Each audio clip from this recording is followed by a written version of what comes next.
How's it going, people? Welcome back to the channel and welcome to a video on the Pointless Polo Project. Finally, I've been telling you guys for ages that I was going to do a video on this. Today the plan is to do some tyre writing on the Polo 9N. Sorry, I'm taking you for a walk through my house right now because I can't seem to talk without walking. But yes, I'm going to do tyre writing on the Polo 9N and show you guys exactly how to do it. I don't even know if I'm going to like it or not. It might look too ricey, it might not. So I'm going to start with one side of the car and then I'll move on to the other side of the car afterwards if I like it. If I don't, I'll just scratch it all off. Anyway, there she is, sitting very pretty outside. I am very much looking forward to doing this job on her. I haven't done any work on her in absolutely ages. So yes, good to get back into the Pointless Polo Project. As always, remember to like, comment, subscribe, all that great stuff. And without further ado, let's get into the video.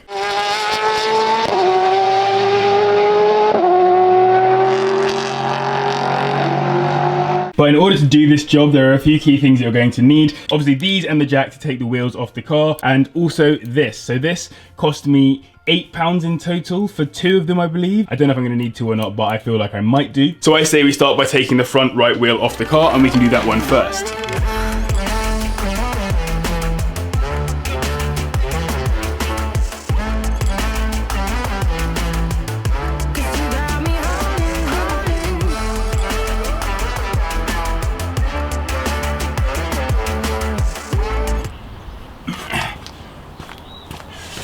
My word, is it hot today? I've definitely chosen a good day for it, I suppose. Also, one thing, I've got locking wheel nuts, so if you've got those, then worth making sure you know where they are, because I completely forgot.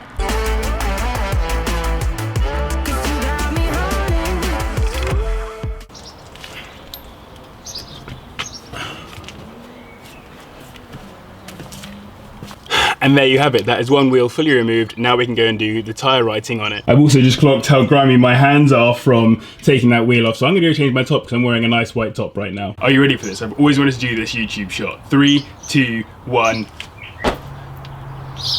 Let's do it. Okay, so first things first, let's discuss what this is. This is a paint marker pen. It basically just puts out standard paint, but via the medium of a pen. It's literally as simple as that. And this is very helpful for doing tyres because it means that you can actually get in all of the little bits that look like they can be written into, which we'll discuss in a second. But first I'm gonna give the tyre a quick wipe down and make sure that it's a nice clean surface for me to be able to work on.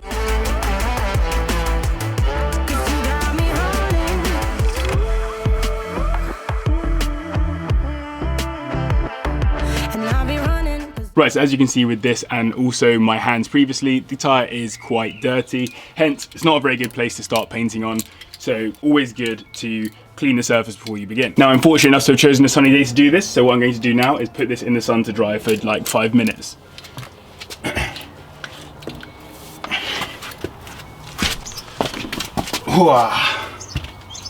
Nice. So let's have a bit of a closer look at this wheel. So if you take a look here around the tyre, you should be able to just about see it says Toyo around there, and then over here you've got it saying Proxies T1R. Now, if you're being really intelligent, you can go for like white and then match the actual colors of the real logo. I think it's something like red. I can't really remember at this point. But the key thing that I'm going to be doing today is just making all of it white. Basically, the creatives amongst you can go ham with different colors or whatever it is. I think that minimal will look better. I don't even know if it's going to look good. As I said, if I don't like it, I'm going to remove it. But I thought I would teach you guys to do this regardless. So as with any other type of paint, this needs to be shaken. So it needs to be shaken for around about 2 minutes before you actually begin. So I will begin that very boring process now. And now we can start painting. But one of the key reasons why I've actually removed the wheel from the car to do this, because you might be asking why didn't you just do it whilst it was on the car, is because this paint is really runny. So you want to be really careful with it to make sure that you fill the gaps perfectly. And yeah, if you do it when the wheel is vertical, the paint will just run. Trust me, I tried, it didn't work. It's not worth it. Just take the wheel off the car and it will save you a bunch of time and hassle. So basically the process is I'm just trying to fill in right around this little gap here. So I'm not a particularly artistic person, so I'm glad I don't have to make it up on my own. The pen works best when it's vertical as well, which is another reason why you should definitely take the wheel off the car to do this job. I'm trying to get one consistent sort of flow of it as well. Like, it comes out in little dollops, which is quite annoying, but it still works for the task we're trying to achieve. And there you can see, in about 2 seconds, I will have entirely filled in this P of the proxies. It's it's quite hard to get the consistent flow of the pen, but when you start to get it, it does work quite well. Okay, cool. I'm going to leave that to dry and I'm going to move on to the R, and I'm not going to talk you through each and every letter because I don't think you need that kind of help, but you'll be able to see at least a bit of a time lapse of me doing this.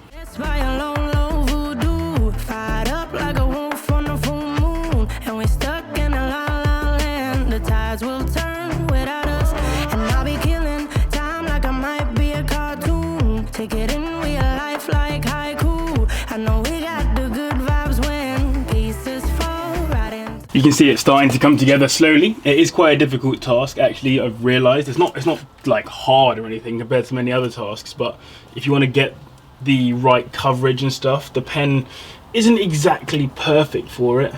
It's all about getting these kind of dollops out, and then once you've got them out, then just spreading it lightly through without going over the lines, as I've just managed to do there on that X, but it's fine. I can touch that up at the end to make sure that it looks right.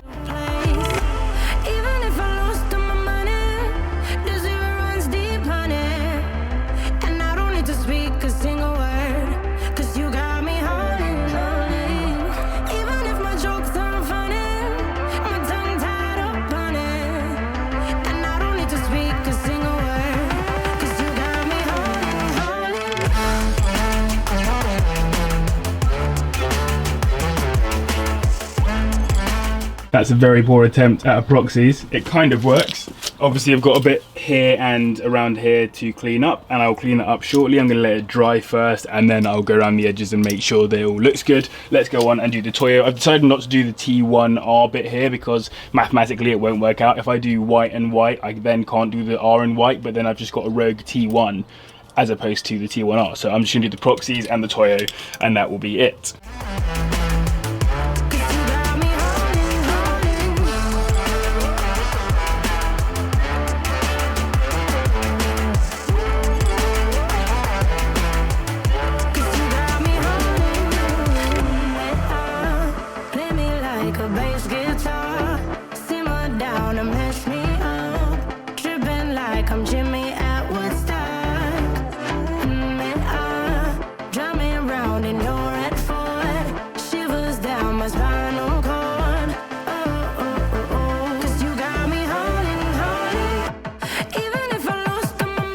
Right, that is done. That is both the Toyo and the proxies done on the car. What I'll do now is just let it dry for 2 seconds, and then I will scrape off the little edges to make sure that it's as clean as possible. It's not perfect, the paint doesn't look incredible, but I'm happy with how it looks, and I think from a distance or even from up close it will look kind of like I've got Tyre writing. Alright, now I need to touch up some of these edges.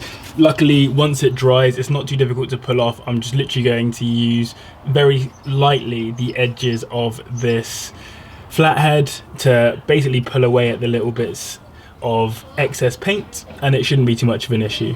So just want to use it really, really lightly and gently. Helps you to spot out all the little bits of overrun. Obviously don't harass the actual tyre itself, just looking to pull off that top layer of paint. Right, so that's the Toyo with a bit of overrun removed from it, and that's the proxies with the overrun removed from it as well. It actually looks okay, so if you look at the whole picture, it kind of looks like it was supposed to have some tyre writing on it. I mean, this is just like obviously very basic, but we'll put it on the car and we'll see how it looks. On hot days like this is actually pretty honest work considering, which is why you should definitely subscribe and go follow me on Instagram at CarsWithJB. Subscribe there, link to my Instagram also in the description down below. Go do it.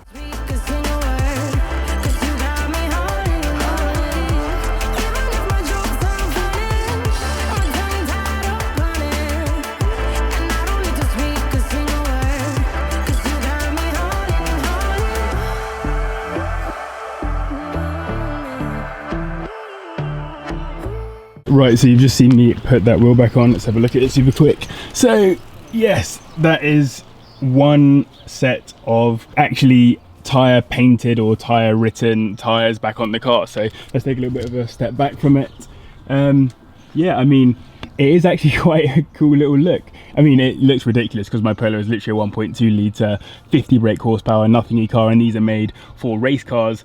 and cool cars, but I mean, it's just fun, isn't it? I think the only real way we can get a good understanding of this is if we do the back tire as well. So let's do the rear of the car. I won't take you through the whole process, obviously you know what you're doing at this point, but let's just have a look at how it looks with the rear tire done too. And there it is. I mean, actually, I didn't know how I was going to feel about this at all, but I do actually really quite like it. Let me give you a bit of a closer look. So yeah, let's just go and have a look down here. I'm actually a bit of a fan. I didn't really expect to like this at all, as I was just saying, but like, it actually does look quite cool. If I go and give you a bit of an angle from over here. Yeah, I mean, I get the idea. It obviously is, as I said before, completely the wrong car for this, but I'm actually quite happy with it. I think for £8 or however much I spent on this, that's not bad at all. I'm definitely gonna go ahead and do the other side of the car, which I will try and time lapse a little bit so that it looks a little bit better than just me clicking and it appearing, but trying to do some different YouTube stuff today. I mean, honestly, I don't know what to say. I actually quite like it. I'm smiling because I didn't think I was going to like it. I thought it was going to look a bit too ricey, and maybe you think it does look ricey and you're more than welcome to your opinion on that, but I actually do quite like it. Let's stop saying that I like it and just go do some more work. Also, I should probably say a couple of important points before I continue doing this. One thing is that whenever you're doing the bolts on these, I was using a 3/8 drive, which is this smaller one just down here, and it does just about get them loosened on the front, but it doesn't do it on the rear. I had to use the much bigger one for that. Also, therefore, I should be tightening with those as well. Also, whenever you're tightening wheels, make sure that you get the right torque. I haven't actually got a thing to measure the torque here with me, but I'm just doing off as tight as I can with the 1/2 inch, and I'll get my dad to bring a torque measurement tool or whatever later on to get them in the exact right place so the wheels don't loosen up and come undone one day. Anyway, back to it. Let's go to the other side of the car.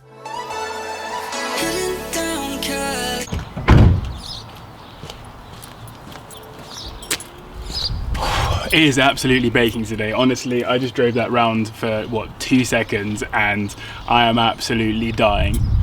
Don't need to go to the sauna anymore, boys. Just get inside your cars.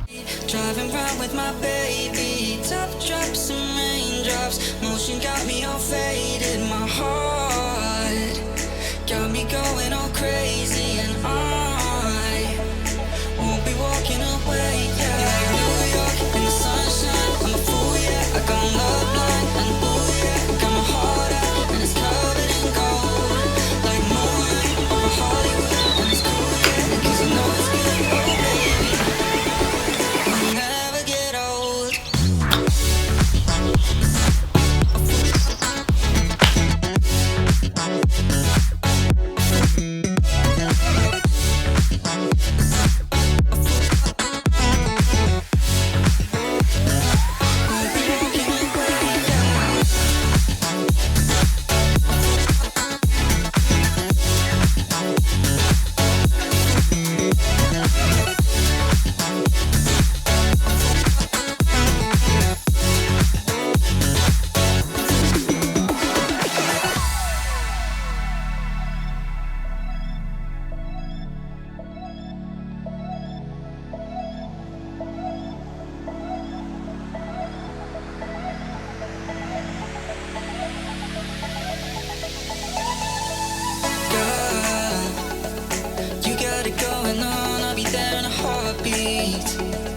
Tell me your favorite song, I'll put it on repeat. I could wait for you forever, through the storms or any weather. Yeah, you're like New York in the sunshine, I'm a fool, yeah. I got my love blind, and ooh, yeah. Got my heart out, and it's covered in gold, like moonlight over Hollywood, and it's cool, yeah, 'cause you know it's good, oh baby, we'll never get old. Down,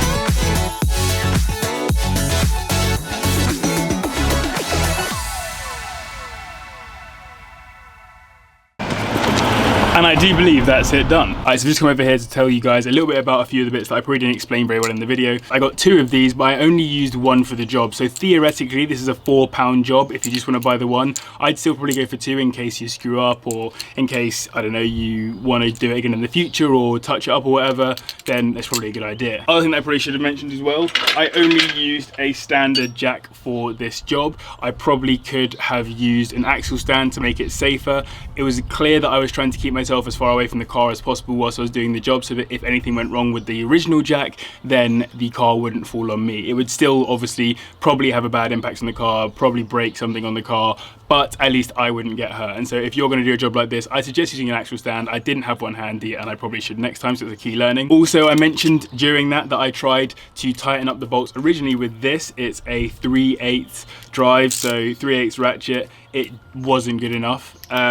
It basically broke. I can show you the broken bit here. So this was obviously attached to this morning, and following this job, yeah, it's very clearly broken off. So that was simply because the torque required wasn't really doable with the 3/8 drive, hence you gotta get a big boy like this instead to do it. And as soon as you get this out, the whole job becomes a lot easier. So key learning is make sure you use the correct tools. And the final point I wanted to mention is how long this job took me. So I don't even know because I haven't looked. What time is it now? It is 4:27 right now, and I started at around about 1:30. So basically a 3-hour job, including chatting to you guys and doing all this kind of YouTube nonsense on the side.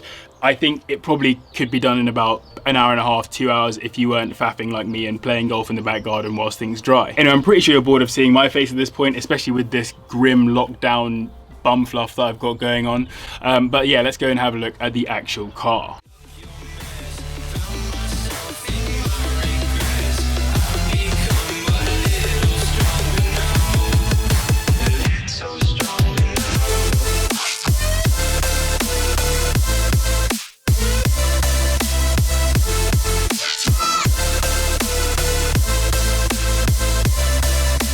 And there they are, sat together very nicely, both of my cars, the MX-5 and the Polo with its new tyres.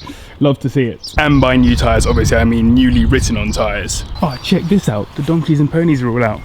Stunning stuff. This is pretty much all I've been doing since lockdown started, just messing around with big ass ponies. Look at this dude. Dude's massive. How's he going? Thinks my hand is food. Anyway, I hope you enjoyed this video. Obviously the return of the Pointless Polo Project. I've got plenty more stuff bought as well that I need to use to the car, so I'll try and do that as we have some good lockdown weekends. Let me know if you'd have done it differently. Let me know your thoughts on it as well, whether you like it or dislike it. I'm actually quite a fan. I did not expect to be. I honestly thought I'd be doing half of the car and then scraping the rest off, but I've enjoyed it and I've liked it, and it wasn't that hard a job. It was pretty simple, and yeah, it's as simple as painting, I guess. Anyway, so like, comment, subscribe, all that great stuff. Massive thank you to the patrons as always, but thank you very much for watching, and I'll see you in the next one. You want to say goodbye, mate? I don't think he wants to say goodbye. I think he's just chilling, isn't he? What beast. What other car YouTube channel do you know where you get pony feeding content? This is huge. Oh mate, check out the little baby one. Yes.